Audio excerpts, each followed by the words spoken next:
Hello everyone, welcome to my channel brilliant minds. तो आज की इस वीडियो में हम class 12 chapter number 4 financial statement analysis का हम वन शॉट पढ़ेंगे। तो चैप्टर जो है काफ़ी छोटा सा है, इंपॉर्टेंट है और इसमें बस कुछ हमारे बेसिक फॉर्मूलेज है जो आपको याद रखने पड़ता है और उन्हीं पे न्यूमेरिकल आता है, फॉर्मूले बेस्ड ही होते हैं। तो चैप्टर आसान है तो आप इसे अच्छे से कवर भी कर सकते हैं। तो पहला इसमें दिया है व्हाट इज सिंपल इंटरेस्ट। तो सिंपल इंटरेस्ट होता क्या है? सो सभी को पता ही, हम स्टार्टिंग से अपनी छोटी क्लासेस से ही पढ़ते आ रहे हैं। तो सिंपल इंटरेस्ट क्या होता है? जो हमारी प्रिंसिपल अमाउंट जो हम इन्वेस्ट करते हैं या किसी से बोरो करते हैं तो उसके ऊपर जो हमें इंटरेस्ट पे करना पड़ता है उसी को हम क्या बोलते हैं? Simple interest. यानी कि अब सिंपल इंटरेस्ट का फॉर्मूला भी है कि interest is equal to principal into rate into time. यानी कि जो भी पैसा आपने बोरो किए हैं या फिर अगर पैसा आपने कहीं इन्वेस्ट किया है और उस पर सिंपल इंटरेस्ट कैलकुलेट हो रहा है, यानी कि जो आपका ब्याज कैलकुलेट हो रहा है वो किस तरह से कैलकुलेट होगा? आपकी जो प्रिंसिपल अमाउंट है वो मल्टीप्लाई में कितना रेट ऑफ इंटरेस्ट है, 1%, 2%, 5%, 9%, कितना वो रेट ऑफ इंटरेस्ट और कितने टाइम के लिए वो पैसा आपने इन्वेस्ट कर रखा है तो वो आपका सिंपल इंटरेस्ट में कैलकुलेट होगा। तो फॉर्मूला दे रखा है I is equal to P R T. I हमारा इंटरेस्ट है, पी प्रिंसिपल, आर हमारा इंटरेस्ट रेट पर ईयर और टी हमारा टाइम है। अब जैसे यहाँ पे एक एग्जांपल दिया है कि हमारे पास 10,000 रुपये हैं, मिस्टर एक्स ने बोरो किए हैं, उन पे 10% का इंटरेस्ट रेट है और पर एनम लग रहा है और 8 महीने का टाइम है। तो 8 महीने यानी कि तो पर ईयर का होता है, तो एक साल में 12 महीने होते हैं, तो 8 डिवाइडेड बाई 12 कर देंगे तो 10,000 हमारा प्रिंसिपल अमाउंट इंटू में 10% होगा 0.10 इंटू में टाइम क्या हमारा 8 महीने, किसके कंपेरिजन में? 1 साल के में, तो 8/12 आंसर आ जाएगा हमारा 667। यानी कि आपको 10,000 रुपये पे 667 रुपीज का इंटरेस्ट मिला। अब बात करें कंपाउंड इंटरेस्ट की। सो एल्बर्ट आइंस्टाइन का एक कोट है कि जो कंपाउंड इंटरेस्ट है वो हमारे वर्ल्ड का क्या है? 8th वंडर है। तो एल्बर्ट आइंस्टाइन का एक कोट है कि compound interest is the 8th wonder of the world, he who understand it earns it, he who doesn't page it. यानी कि जिसको कंपाउंड इंटरेस्ट की समझ है, जिसको पता है कि कंपाउंड इंटरेस्ट पे पैसे किस तरह से अर्न करने जाते हैं, तो वो उसका यूज करके काफी ज्यादा पैसे कमाता है। पर जिसको पता ही नहीं है कि कंपाउंड इंटरेस्ट किस तरह से काम करता है, किस तरह से उसमें पैसे इन्वेस्ट करके अपने पैसों को और बढ़ा सकता है, तो वो क्या करता है? वो इतना अच्छा मौका गवा देता है अपने हाथ से और जो पैसे कमा सकता था वो ना कमा कर उसने क्या कर दिया? अपने पैसे गवा दिए। तो कंपाउंड इंटरेस्ट क्या होता है कि आपने जो प्रिंसिपल अमाउंट पे किया या इन्वेस्ट किया उसके ऊपर आपको इंटरेस्ट मिलेगा और फिर अगले साल के लिए यानी कि अगले टाइम के लिए आपने जो प्रिंसिपल अमाउंट और जो इंटरेस्ट आपका कैलकुलेट हुआ अब उसके ऊपर आपको इंटरेस्ट मिलेगा। यानी कि जो इंटरेस्ट मिल चुका है उसके ऊपर भी आपको इंटरेस्ट कैलकुलेट होकर मिलता रहता है। तो इसलिए बोलते हैं कि compound interest means the interest will include interest calculated on interest. यानी कि इंटरेस्ट के ऊपर इंटरेस्ट कैलकुलेट होने को हम क्या बोलते हैं? कंपाउंड इंटरेस्ट बोलते हैं। जैसे कि यहाँ पे एक एग्जाम्पल दिया, 5,000 रुपये का आपने इन्वेस्ट करे 2 साल के लिए और रेट ऑफ इंटरेस्ट है आपका 10%। तो पहले फर्स्ट ईयर में अगर देखें तो क्या होगा? 5,000 इंटू आपका 10% का इंटरेस्ट और पहला फर्स्ट ईयर है इसलिए इंटू 1 जो दिखाया नहीं है यहाँ पे, तो वो होगा 500 रुपये। यानी कि अब आपके पास पैसे कितने हैं? 5,500 रुपये। अगली साल जो इंटरेस्ट मिलेगा वो 5,000 रुपये पे नहीं मिलेगा, वो 5,500 रुपये में मिलेगा। पर अगर आप सिंपल इंटरेस्ट में होते हैं तो अगली साल भी आपको इंटरेस्ट 5,000 रुपये पे ही मिलता, यानी कि 500 रुपये ही मिलता। पर यहाँ पे क्या है? Compound interest. तो 5,500 रुपये पे आपको क्या इंटरेस्ट मिलेगा? 10% का इंटरेस्ट मिलेगा और 2 साल का था जिसमें से 1 साल चली गई, अब 1 साल और बची है तो 1 साल में यानी कि 1 मल्टीप्लाई करेंगे तो लिखा नहीं है उसे, मल्टीप्लाई करेंगे तो आपका आंसर आएगा 550। पिछली बार 500 रुपये मिले थे, इस बार इंटरेस्ट कैलकुलेट होकर 550 मिले। अगर 1 साल और हमारे पास होता तो अब हमारे 5,500 में 550 रुपये और ऐड हो जाते। तो इस तरह से इंटरेस्ट पे इंटरेस्ट कैलकुलेट होता है, तो वो होगा हमारा कंपाउंड इंटरेस्ट। इसका फॉर्मूला दे रखा है कि इसे कैलकुलेट करने का तरीका क्या है। तो सी हमारा कंपाउंड इंटरेस्ट है is equal to principal amount whole bracket में 1 प्लस आई। आई यहाँ पे हमारा इंटरेस्ट रेट है और एन क्या है हमारा? एन हमारा total number of conversion period है। जैसे कि यहाँ पे हमने क्या किया था? 2 बार कन्वर्ट किया, एक पहला 1 साल में और दूसरे साल में, तो उसी तरह से यहाँ पे एन में हम क्या करते हैं? कन्वर्जन पीरियड लगाते हैं अपने। एक और एग्जाम्पल दे रखा है, आप इसे भी रीड कर सकते हैं। आगे बात करें impact of power of compounding. यहाँ पे उन्होंने एग्जांपल शो कर रखा है कि कंपाउंडिंग की पावर क्या है, किस तरह से उसमें हमें बोल दें इंटरेस्ट या फिर हमें जो रिटर्न है वो जनरेटर को मिलती है। जिसकी पहले साल में अब कंपाउंड अगर आप कर रहे हो कंपाउंड इंटरेस्ट तो जितना ज़्यादा साल के लिए करोगे और जितने ज़्यादा रेट ऑफ इंटरेस्ट पे करोगे उतना ज़्यादा ही फायदा होगा। जैसे कि पहले साल में 5% पे कितना है? 10,500 रुपये, 10% पे कितना इंटरेस्ट है, मतलब कितने रुपीज मिले हमें at the end of year, 11,000 रुपए। 15% पे 11,500 रुपए, 20% पे 12,000 रुपए मिले। और ऐसे ही अगर हमने क्या किया 25 साल तक इन्वेस्ट करके रखा तो 5% पे हमें सिर्फ 33,900 रुपीज मिली। और 10% इंटरेस्ट में हमें 1,08,300 रुपए मिले। 15% पे हमें 3,29,200 रुपए मिले। और 20% पे हमें 9,54,000 रुपीज मिले, यानी कि 9,54,000। तो जितना ज्यादा टाइम पीरियड और जितना ज्यादा rate of interest, compound interest हमें उतना ही ज्यादा पे करता है। तो 5% की स्टार्टिंग और 25 ईयर की एंड, और 20% की स्टार्टिंग और 25 साल के एंड पर प्राइस में बहुत बड़ा डिफरेंस है। तो ये हमारे कंपाउंडिंग की पावर होती है। अब what is meant by time value of money? Time value of money का क्या मतलब है? अब जैसे आप समझ सकते हो, एग्जांपल दे रखा है कि प्रेजेंट वैल्यू क्या है और फ्यूचर वैल्यू क्या है। तो अगर हम प्रेजेंट वैल्यू और टाइम वैल्यू ऑफ मनी की बात करें तो मनी की एक टाइम वैल्यू है, मनी की एक पर्टिकुलर वैल्यू जो है, जो हम देखते हैं कि 100 रुपये लिखा हुआ है, 200 रुपये लिखा हुआ है, तो वो तो है ही है। उसी के साथ साथ टाइम के साथ साथ भी हमारी मनी की वैल्यू चेंज होती रहती है। जैसे आज के टाइम पे 10,000 रुपये एक नॉर्मल सी चीज है, पर आज से अगर हम 200 साल पहले चले जाएं तो 10,000 रुपये बहुत बड़ी चीज होती थी। यानी कि टाइम के साथ साथ मनी की वैल्यू जो है वो चेंज होती रहती है। तो इस एग्जांपल में मैं क्या समझाया है कि अगर आप क्या करते हो, अगर आपको आज 10,000 रुपये मिले and if you receive 10,000 rupees after 3 years, जैसे कि यहाँ पे प्रेजेंट वैल्यू ऑप्शन ए को क्या मिले, 10,000 रुपये आज मिल गए, और ऑप्शन बी को जो है वो 10,000 रुपये 3 साल बाद मिलेंगे। तो ऑप्शन ए क्या कर सकता है, अगर वो इंटरेस्ट कैलकुलेट करना जानता है, यानी कि अगर वो सिंपल इंटरेस्ट या कंपाउंड इंटरेस्ट किसी में भी इन्वेस्ट कर दे और अपने पैसे को इन्वेस्ट करे 10,000 रुपये को, तो 3 साल के बाद क्या होगा, उसके अपने जो प्रिंसिपल अमाउंट थी उसको उसके ऊपर इंटरेस्ट कैलकुलेट होकर मिलेगा। और जो बी था उसको तो 10,000 रुपये मिले ही 3 साल के बाद थे। तो एट द एंड फ्यूचर में अगर हम देखें 3 साल बाद, तो ऑप्शन ए के पास उसकी प्रिंसिपल अमाउंट 10,000 रुपये और इंटरेस्ट होगा, और ऑप्शन बी के पास में क्या होगा, सिर्फ और सिर्फ 10,000 रुपये। तो ये क्या शो कर रहा है, ये शो कर रहा है कि अगर हम टाइम के साथ देखें, अगर हमने पैसे को इन्वेस्ट करें और उसे कुछ टाइम दें, तो हमारा पैसा क्या होता है, फिर वो इंक्रीज करने लग जाता है अगर हम उसमें इंटरेस्ट कैलकुलेट करें तो। पर ऑप्शन बी के पास क्या था, टाइम नहीं था, उसको पैसे लास्ट में ही मिले थे 3 साल के बाद, तो इसमें उसको कोई भी इंटरेस्ट कैलकुलेट होकर नहीं मिला। तो ये भी क्या है, टाइम वैल्यू ऑफ मनी है। एक तो पैसे की जो वैल्यू है वो टाइम के साथ साथ कैसे बदलती है, और साथ ही साथ कि अगर आप इंटरेस्ट कैलकुलेट करना चाहते हो तो उसमें भी जो हमारा टाइम है वो बहुत ही ज्यादा इंपॉर्टेंट रोल प्ले करता है। कि अगर आप किसी भी सिक्योरिटी को बहुत ज्यादा टाइम देते हो, अपने इन्वेस्टमेंट को टाइम देते हो, तो आपका पैसा जो है वो बहुत ज्यादा इंक्रीज होता है। अब आगे समझते हैं कि यहाँ पे how is time value of money computed. जो वैल्यू है मनी की वो टाइम के साथ किस तरह से कैलकुलेट होती है, किस तरह से कंप्यूट होती है। तो 4 मेथड है। पहला future value of a single cash flow, दूसरा future value of an annuity, और तीसरा है present value of a single cash flow, और लास्ट है हमारा present value of an annuity. तो future value of a single cash flow का क्या मतलब है कि अगर आपने प्रेजेंट टाइम पर कुछ अमाउंट अपने इन्वेस्ट करी और आप क्या चाहते हो, उसकी फ्यूचर वैल्यू कैलकुलेट करना चाहते हो कि इतने टाइम के बाद, इतने सालों के बाद मेरा पैसा जो है कंपाउंड इंटरेस्ट लगा करके कितना मुझे एट द एंड मिलेगा। तो वो future value of a single cash flow नहीं, आपने सारा पैसा एक ही टाइम पे इन्वेस्ट कर दिया और आप सीधा आप क्या कर रहे हो, फ्यूचर वैल्यू उसकी निकालना चाहते हो।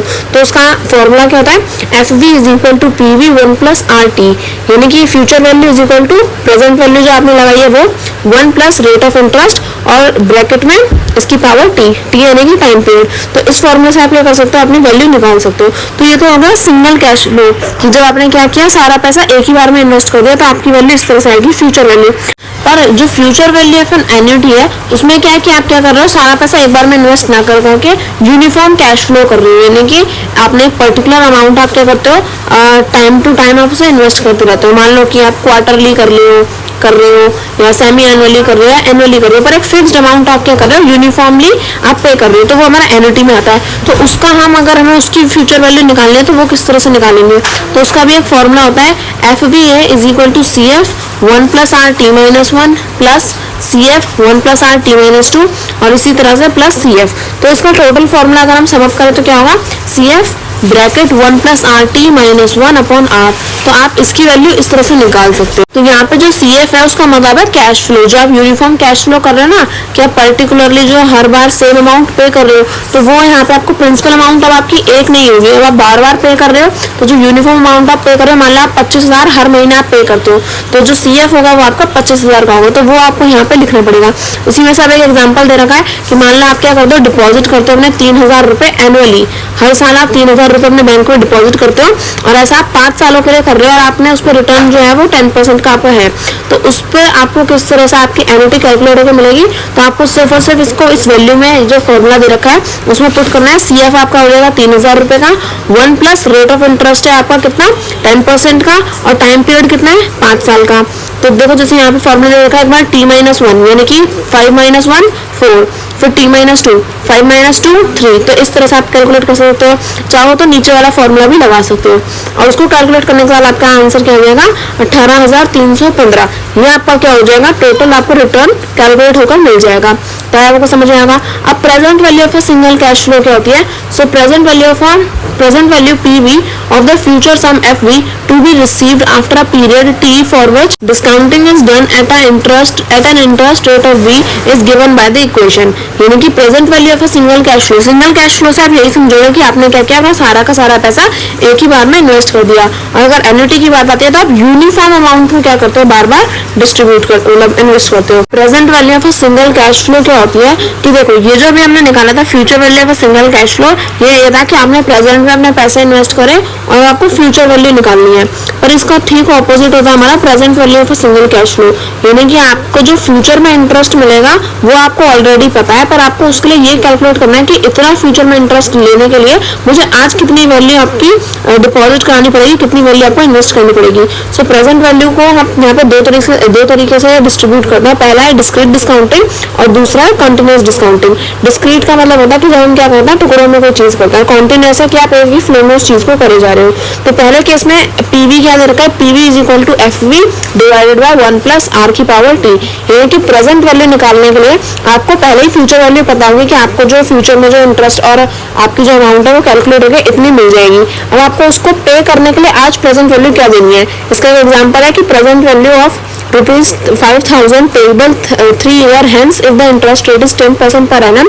ठीक है, तो यानी कि हमें बताना है कि प्रेजेंट वैल्यू बतानी है कि अगर हमें फ्यूचर में क्या मिलता है 5,000 रुपीज मिलते हैं, जिसको 3 साल के लिए हमने मान लो इन्वेस्ट किया था और उसका रेट ऑफ इंटरेस्ट 10% का था, तो उसके लिए आज हमें कितनी वैल्यू पे करनी पड़ेगी। तो PV = आपकी फ्यूचर वैल्यू क्या है 5,000 रुपीज और आपका 1 + R 1 + रेट ऑफ इंटरेस्ट की पावर T।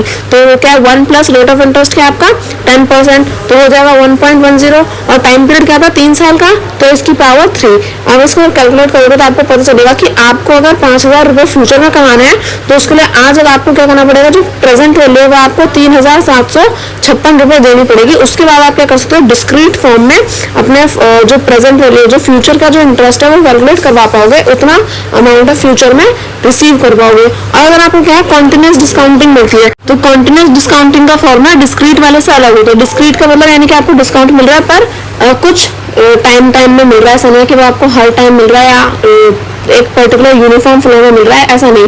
डिस्क्रीट यानी कि टुकड़ों में मिलना, और कॉन्टिन्यूअस यानी कि आपका एक टाइम पीरियड फिक्स होता है जिसमें आपको क्या मिलता है वो एक ही टाइम में एक ही बार में फ्लो होकर मिल रहा होता है। यानी कि अगर आपको हर महीने डिस्काउंट मिलता है तो वो एक ही यूनिफॉर्म मेथड में आपको मिलता रहेगा।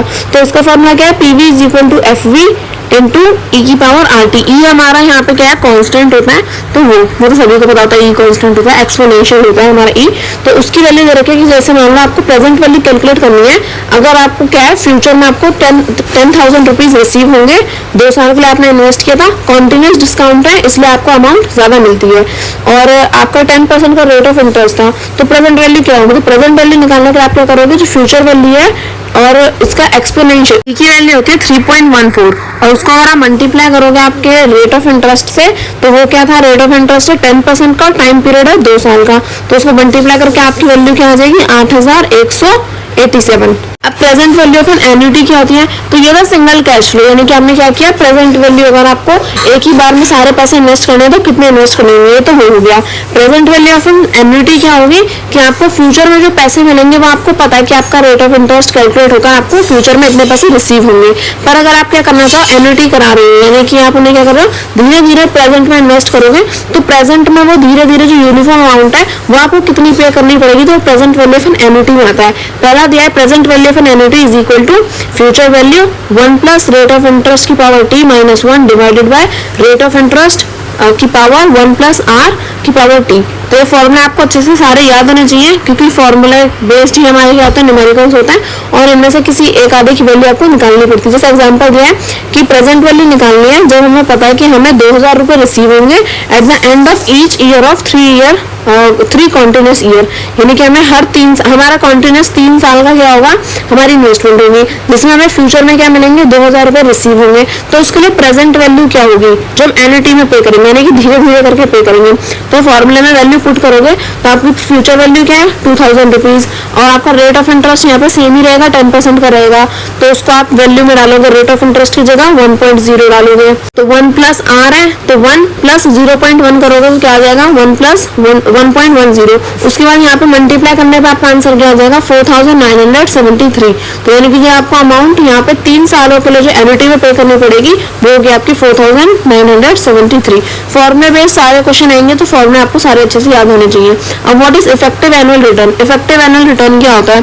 तो usually while applying for a fixed deposit or a bond, it is stated in application form that the annual return interest of an investment is 10%, but the effective annual return mentioned is something more than 10.38%. Why the difference? यानी कि जब भी हम क्या करते हैं, किसी भी एफडी कराते हैं अपने पैसे की, यानी कि फिक्स डिपॉजिट कराते हैं, या फिर जब हम गवर्नमेंट बॉन्ड्स में इन्वेस्ट करते हैं, तो क्या होता है, यहाँ पे एप्लीकेशन फॉर्म में पहले से ही ये लिखा हुआ होता है कि अगर आप एनुअल रिटर्न अपने इन्वेस्टमेंट पे लेना चाहते हो, एनुअल रिटर्न कैलकुलेट होगा तो वो 10% का होगा। पर जो इफेक्टिव एनुअल रिटर्न होता है वो अक्सर क्या होता है, हायर देन क्या होता है, 10.38%। इन दोनों के बीच में डिफरेंस होगा 0.38% या उससे ज्यादा होगा। तो इफेक्टिव एनुअल रिटर्न किस तरह से कैलकुलेट होता है? इफेक्टिव एनुअल रिटर्न कैलकुलेट होता है इंट्रा ईयर कंपाउंडिंग पे, यानी कि suppose the stated annual interest rate on a saving account is 10% and say you put ₹1000 into the saving account, after 1 year you will receive 1100, but if the account has a quarterly compounding feature, your effective annual return will be higher than 10%। यानी कि annual return होता है जो आपको साल में एक बार interest मिला, एनुअली आपको इंटरेस्ट मिल रहा है। तो उसका एग्जांपल है कि मान लो आपके सेविंग अकाउंट में क्या था, आपने 1000 रुपये इन्वेस्ट करा है, 1 साल के लिए इन्वेस्ट करा है, और 10% का एनुअल रिटर्न था। तो 1 साल के बाद आपको इंटरेस्ट मिलेगा और आपको 1100 रुपये मिलेंगे। पर अगर आपके पास क्या हो, आपके सेविंग अकाउंट में या फिर आपने जो बॉन्ड में इन्वेस्ट किया पैसा, उसमें ये फीचर हो कि आप क्वार्टरली कंपाउंडिंग फीचर चाहते हो, यानी कि क्वार्टरली यानी कि हर 3 महीने में आप अपने पैसे पे क्या चाहते हो, अपना रिटर्न जनरेट कराना चाहते हो, तो फिर वो रिटर्न क्या होगा, 10% से हायर। पर अगर आप क्या करो, इंट्रा ईयर कंपाउंडिंग करो या फिर आप क्वार्टरली कंपाउंडिंग करो, यानी कि हर 3 महीने में आपको इंटरेस्ट चाहिए, तो क्या होगा, फिर हर 3 महीने में आप क्या कराना चाहते हो, अपने अमाउंट पर कंपाउंड इंटरेस्ट कैलकुलेट कराओगे, तो फिर वो 10% से हायर होगा। क्यों? क्योंकि जो आपको एनुअल रिटर्न मिला था वो मिला था आपको एक बार कंपाउंड इंटरेस्ट लगाने पे, और जो क्वार्टरली रिटर्न लगेगा कंपाउंडिंग फीचर का, उसमें क्या होगा, हर 3 महीने में आपको इंटरेस्ट जो पहली बार में कैलकुलेट हुआ, अगली बार दूसरी बार में क्या होगा, वो प्रिंसिपल अमाउंट और इंटरेस्ट दोनों पे इंटरेस्ट कैलकुलेट होगा, तो इसलिए वो 10% से हायर होता है। तो ये जो कंपाउंडिंग क्वार्टरली होती है, इसी को हम इफेक्टिव एनुअल रिटर्न बोलते हैं, जो अक्सर हमारा एनुअल रिटर्न से ज्यादा होता है।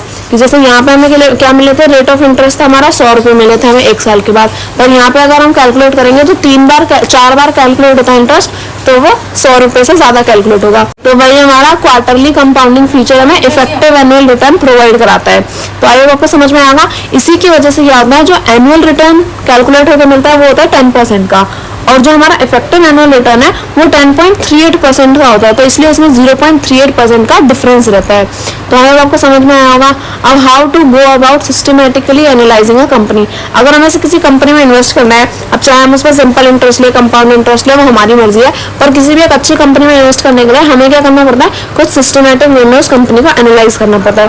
जैसे कि यहाँ पे उसमें 3 फीचर्स दे रखे हैं, 3 टाइप में से डिवाइड कर रखा है कि अपन 3 तरीकों से क्या करना चाहिए, किसी भी कंपनी को चेक करना चाहिए। पहला इंडस्ट्री एनालिसिस, दूसरा कॉर्पोरेट एनालिसिस, और थर्ड दिया है फाइनेंशियल एनालिसिस।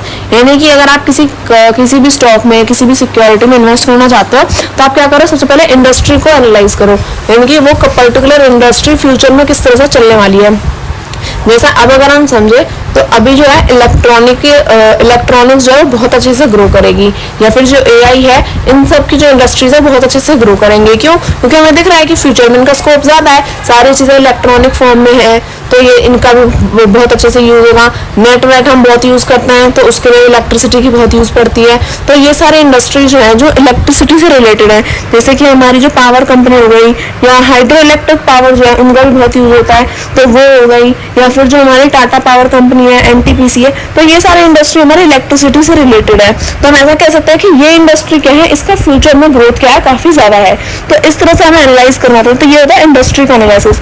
कॉर्पोरेट एनालिसिस है कि एक पर्टिकुलर कंपनी, हम इसमें कोई इंडस्ट्री नहीं देख रहे, हम इसमें कुछ नहीं देख रहे, हम एक कंपनी को चूज करके देख रहे हैं कि कंपनी किस तरह से काम कर रही है। मान लो कि इंडस्ट्री हमने ले ली, उसमें अब हम एक कंपनी ढूंढ रहे हैं, क्योंकि इंडस्ट्री में बहुत सारी कंपनीज है, तो एक कंपनी किस तरह से काम कर रही है, उसके ग्रोथ प्लान्स क्या है, उसके आगे न्यू प्रोडक्ट क्या होने वाले हैं, वो पहले किस तरह से परफॉर्म कर रही थी, उसके कॉम्पिटिटर कितने अच्छे हैं, कितने बेकार हैं। तो ये सारी चीजें जो हम एनालाइज करते हैं किसी कंपनी के बारे में, तो होता है कॉर्पोरेट एनालिसिस। फाइनेंशियल एनालिसिस होता है कि आप क्या कर रहे हो, उस कंपनी के फाइनेंस के बारे में चेक कर रहे हो कि उसका ईपीएस रेशियो क्या है, अर्निंग पर शेयर, उसकी फाइनेंशियल पैरामीटर्स कैसे हैं, उसकी मार्केट कैपिटलाइजेशन कैसी है, उसका करंट साइज क्या है उसकी इक्विटी का। तो ये सारी चीजें जो उसकी फाइनेंस से रिलेटेड है, उसकी किसी भी कंपनी की आप उसकी फाइनेंशियल स्टेटस को जब चेक करते हो तो वो होता है फाइनेंशियल एनालिसिस। तो इन तीनों चीजों को चेक करने के बाद आपको क्या करना चाहिए, अच्छे से किसी भी कंपनी में इन्वेस्ट करना चाहिए। अब देखिए what is annual report. Annual report क्या होती है? तो एनुअल रिपोर्ट हमारी एक हमारी फॉर्मल फाइनेंशियल स्टेटमेंट होती है, हर एक कंपनी की होती है। हर एक कंपनी क्या करती है, एक साल के बाद अपना जो फाइनेंशियल ईयर जब एंड होता है 31 मार्च को, तो उसके बाद अपनी एनुअल रिपोर्ट क्या करती है, मार्केट में डिस्क्लोज करती है कि उस पर्टिकुलर कंपनी में, उस पर्टिकुलर कॉर्पोरेट में क्या उसकी असेट्स हैं, क्या उसकी लायबिलिटीज हैं, कितना रेवेन्यू उसने जनरेट किया, कितने उसके खर्चे हैं, उसके एक्सपेंसेस, उसकी अर्निंग्स, ये सारी चीजें हमारी एनुअल रिपोर्ट में आती हैं। तो हमें एनुअल रिपोर्ट बहुत लंबी चौड़ी होती है, तो उसमें हमें सबसे इंपॉर्टेंट चीजें क्या है जो पढ़नी ही चाहिए, तो वो है हमारा कि डायरेक्टर रिपोर्ट और चेयरमैन की स्टेटमेंट्स क्या आती हैं, अभी अपने उसके करंट या फिर फ्यूचर के प्रोडक्ट्स को लेकर, फ्यूचर ऑपरेशंस को लेकर उसकी क्या राय थी डायरेक्टर्स की और चेयरमैन की, तो वो हमें पढ़ना चाहिए। उसी के साथ साथ मैनेजमेंट ने क्या डिस्कशन किया, मैनेजमेंट ने क्या सोचा कि हम अपने जो पास्ट परफॉर्मेंस रही हैं उनको किस तरह से मैनेज करेंगे और फ्यूचर में किस तरह से परफॉर्म करेंगे, तो वो सारी चीज़ें आपको पढ़नी चाहिए। Auditors report including answers to the auditors report, जो ऑडिटर होता है कंपनी के, उनकी रिपोर्ट को भी पढ़ना चाहिए। प्रॉफिट एंड लॉस अकाउंट, यानी कि किसी कंपनी में कितना प्रॉफिट हुआ, कितना लॉस हुआ, तो उसकी सारी स्टेटमेंट्स, उसकी सारे इन्फॉर्मेशन एनुअल रिपोर्ट में रहती है, तो वो पढ़नी चाहिए। बैलेंस शीट में हमारी जो एनुअल रिपोर्ट है उसमें प्रोवाइडेड होती है, तो वो आपको पढ़नी चाहिए कि बैलेंस शीट का इसमें एक एग्जांपल भी दे रखा है बुक में, तो मैं आपको दिखा दूंगी, तो वो आपको पढ़ना चाहिए। और अगर हमारे एनुअल रिपोर्ट से कोई भी नोट या कोई भी एक्स्ट्रा चीज अटैच्ड है जो अलग से लगाई गई है, तो वो आपको क्या करनी चाहिए, अच्छे से रीड करनी चाहिए।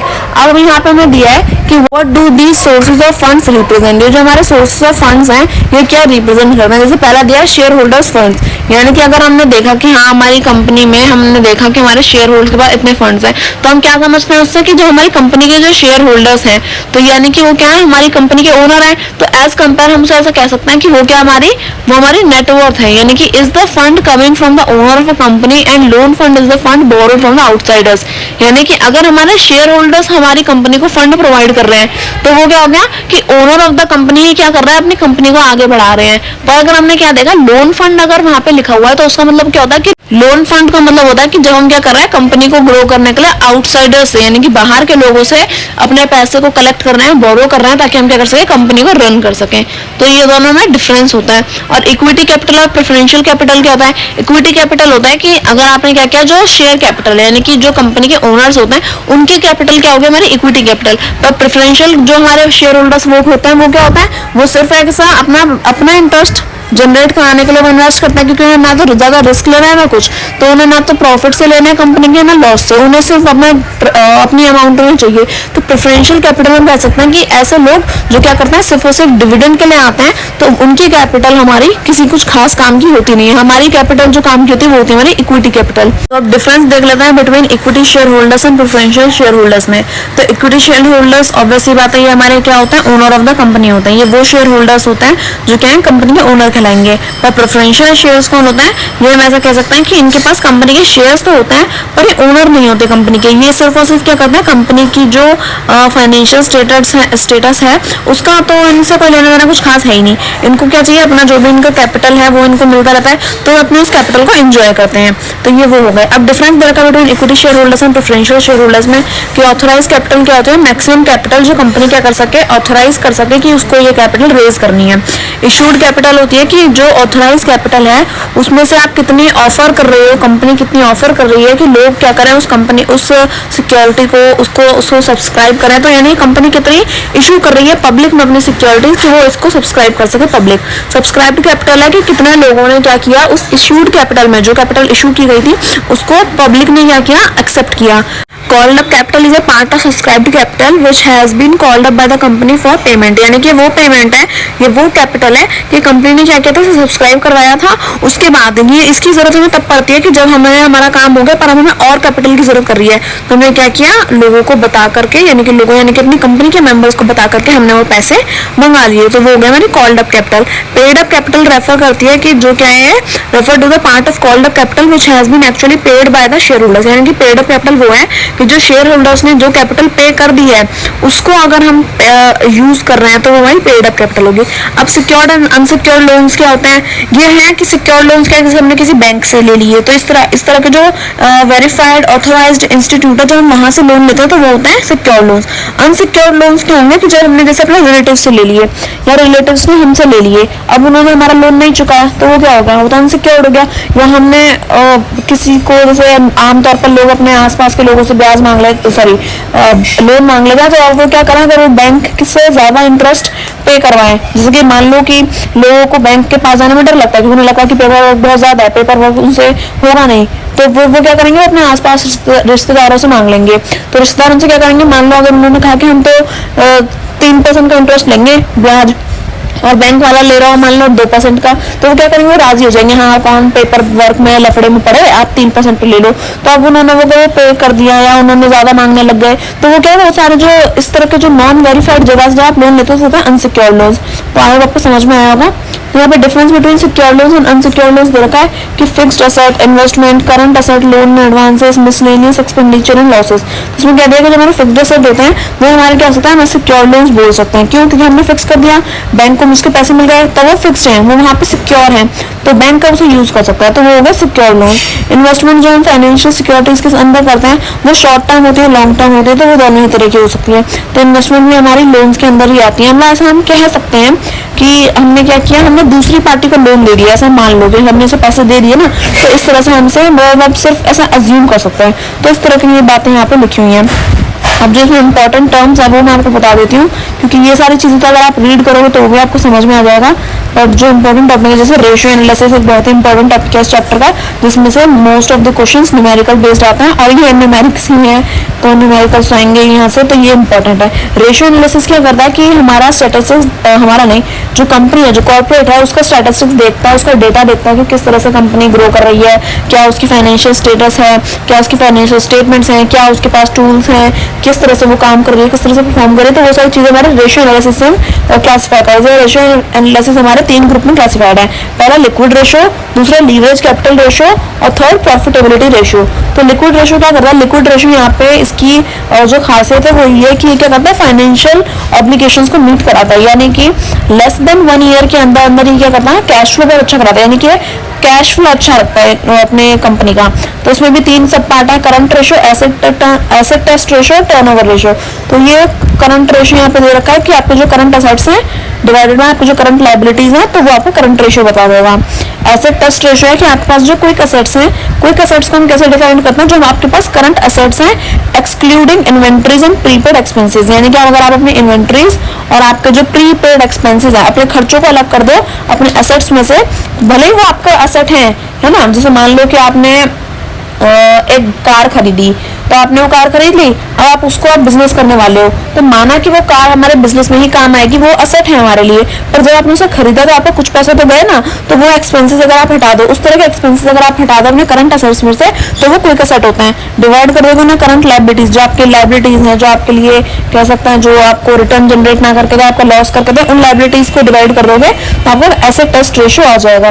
टर्नओवर रेशियो कि आपकी कंपनी का पूरा टर्नओवर किस तरह से मूव कर रहा है, यानी कि आपके जो गुड्स हैं जो आपने बेचे उनकी कॉस्ट डिवाइडेड बाय जो आपकी एवरेज इन्वेंट्री है, उसको अगर आप डिवाइड कर दो तो आपको क्या मिल जाएगा, आपका इन्वेंट्री टर्नओवर रेशियो मिल जाएगा, आपकी पूरे टर्नओवर मिल जाएगी आपको।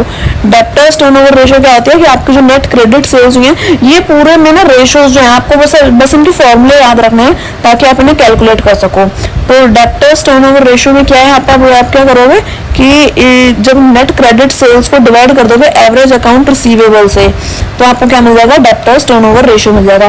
तो डेप्टर्स के बाद में आ जाएगा हमारा एवरेज कलेक्टेड पीरियड, यानी कि जो आपके एवरेज डेप्टर्स हैं डिवाइडेड बाय, तो ये सारे तो फॉर्मुलेज हैं, तो वो फॉर्मूला आपको अच्छे से याद रखना है। अब बात करते हैं हमने लीवरेज कैपिटल स्ट्रक्चर रेशियो की। लीवरेज कैपिटल स्ट्रक्चर रेशियो क्या है, ये हमारे लॉन्ग टर्म की बात करेगा। जो हमारा ये कैपिटल जो लिक्विडिटी था ना, लिक्विडिटी रेशियोज जो थे ये हमारे शॉर्ट टर्म के थे कि आपको जल्दी से पैसे कैसे बनाने हैं, जल्दी से पैसे में कैसे कन्वर्ट करना है, तो ये था लेस देन 1 ईयर के लिए। पर अगर हम बात करें अपने लीवरेज या कैपिटल स्ट्रक्चर रेशियो की, तो ये हमारा लॉन्ग टर्म फाइनेंशियल स्ट्रेंथ है, यानी कि लॉन्ग टर्म में आपको किस तरह से काम करना है, लॉन्ग टर्म में किस तरह से पैसे बना के रखने हैं अपनी कंपनी के पास में। तो ये इस तरह में जो लीवरेज और कैपिटल स्ट्रक्चर है दोनों एक ही होते हैं, तो ये याद रखना। तो लीवरेज में हमारा जैसे कि डेप्ट इक्विटी रेशियो कि आपका टोटल डेप्ट कितना है और टोटल इक्विटी आपके पास कितनी है, तो हो जाएगा डेप्ट असेट में आ जाएगा टोटल डेप्ट कितना है आपके पास, टोटल इक्विटी कितनी है, तो ये डेप्ट असेट रेशियो आ जाएगा। और इसके बाद अगर हम बात करें इंटरेस्ट कवरेज रेशियो की, तो इंटरेस्ट कवरेज क्या है कि earning before interest and taxes, यानी कि जो पैसा आपने टैक्स देने से पहले और इंटरेस्ट पे करने से पहले कमाए हैं, डिवाइड कर दो उसे इंटरेस्ट से, तो आपको इंटरेस्ट कवरेज रेशियो पता चल जाएगा। डेप्ट service coverage ratio DSCR full form भी आ जाती है, याद रखना। तो इसमें क्या होता है, आपका टोटल प्रॉफिट टैक्स पे करने के बाद आपका जो डेप्रिसिएशन है वो आपका जो नॉन कैश एक्सपेंडिचर है, यानी कि ऐसा एक्सपेंडिचर जो कैश सेटल नहीं है, जैसे आपने कार्ड से सेटल कर दिया हो वैसे, और इंटरेस्ट ऑन टर्म लोन, यानी कि जो आपके लोन पे जो इंटरेस्ट जा रहा है वो, उन सबको ऐड कर दो और आप क्या कर दो अपने दोनों टाइप के इंटरेस्ट को जो आपके लोन पे लग रहे हैं या फिर जो आपको लोन पे करना है उसे डिवाइड कर दो, तो आपका DSCR वैल्यू कैलकुलेट हो जाएगी। प्रॉफिटेबिलिटी रेशियो क्या होता है, प्रॉफिटेबिलिटी रेशियो में ऐसा कह सकते हैं कि ये होता है हमारे लिए कि आपने क्या किया, प्रॉफिट किस तरह से कमाया है, प्रॉफिट को मेजर करने का काम करता है कि कंपनी प्रॉफिट कितने एफिशिएंटली कमा रही है, तो हम इससे जज करते हैं कंपनी को। तो कि अगर हमें ये चेक करना है अपनी कंपनी में कि प्रॉफिट कैसे कमाती है, कितना प्रॉफिट कमा लेती है, तो हम प्रॉफिटेबिलिटी रेशियोज का यूज करते हैं कि आपको ग्रॉस प्रॉफिट क्या है, आपकी नेट सेल्स क्या हुई है, उसकी परसेंटेज निकालने के लिए 100 से मल्टीप्लाई कर देंगे। ग्रॉस प्रॉफिट है कि टोटल प्रॉफिट, आपने टैक्स वैक्स कुछ नहीं पे किया। नेट प्रॉफिट है कि आपने टैक्स वैक्स पे कर दिया, तो ग्रॉस प्रॉफिट तो टोटल प्रॉफिट हो गया कंपनी का। अब नेट प्रॉफिट यानी कि आपने कमाया कितना, वाकई आपको प्रॉफिट कितना था, तो वो। उसके बाद यहाँ पे रिटर्न टू टोटल असेट, आपके जो असेट्स थे उनके ऊपर आपको कितना रिटर्न मिला, तो वो आप कैसे करोगे, इंटरेस्ट और टैक्स पे करने से पहले जो आपका प्रॉफिट था वो डिवाइडेड बाय आपके फिक्स्ड असेट और जो करंट असेट्स हैं, यानी कि जो पहले के FDs या वो सब जो फिक्स्ड असेट्स हैं वो, और जो आपने नए नए असेट्स खरीदे हैं वो, तो उनको अगर प्लस करके डिवाइड करोगे तो आपको रिटर्न मिल जाएगा कि आपको टोटल असेट्स पे आपको रिटर्न कितना मिलता है। अब आपके जो कैपिटल एम्प्लॉयड है उस पे आपको कितना रिटर्न मिल रहा है, तो आपका ने जो प्रॉफिट कमाया टैक्स देने के बाद और टोटल कैपिटल एम्प्लॉयड उसको डिवाइड कर दोगे तो क्या मिल जाएगा आपको, आपका रिटर्न ऑन कैपिटल एम्प्लॉयड मिल जाएगा। आप टोटल कैपिटल एम्प्लॉयड किस तरह से निकालोगे, वो होता है आपका total fixed asset plus current assets minus क्या कर दोगे, लायबिलिटीज, यानी कि टोटल असेट्स में से आप अपनी करंट लायबिलिटीज माइनस कर दोगे तो आपको टोटल कैपिटल एम्प्लॉयड मिल जाएगा।